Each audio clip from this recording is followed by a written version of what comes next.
সমুদ্রে রয়েছে ইলিশ, দেখা মিলছে তার, কিন্তু মৎস্যজীবীরা সেই ইলিশ ধরবো করেও ধরতে পারছেন না। বাদ সাধছে আবহাওয়া। এ নিয়ে হতাশ মৎস্যজীবীরা। মৎস্যজীবী সংগঠনের পক্ষ থেকে অলোক হালদার জানিয়েছেন, দুদিন পর আবহাওয়ার সতর্কতা আসছে। এভাবে চললে ব্যবসায় প্রচুর ক্ষতি হচ্ছে। তেল বড় লোড করতে প্রচুর খরচ হয়, সেই বোট গিয়ে ফিরে আসলে খুবই ক্ষতি হয় মৎস্যজীবীদের। আমাদের মোটামুটি কিছু বোট উঠে এসছে আর কিছু বোট এখনো ফিশিং করছে।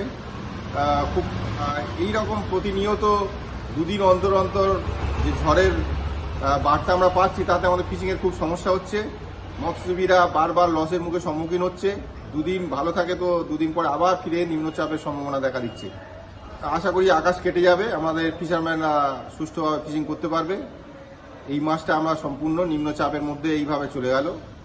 তবে মৎস্যজীবীরা মনে করছেন আবহাওয়া কাটলেই ইলিশ ধরা পড়বে, কারণ ইলিশ সমুদ্রে রয়েছে। আবহাওয়া দপ্তর সূত্রে খবর, গাঙ্গেয় পশ্চিমবঙ্গে সৃষ্টি হয়েছে গভীর নিম্নচাপ।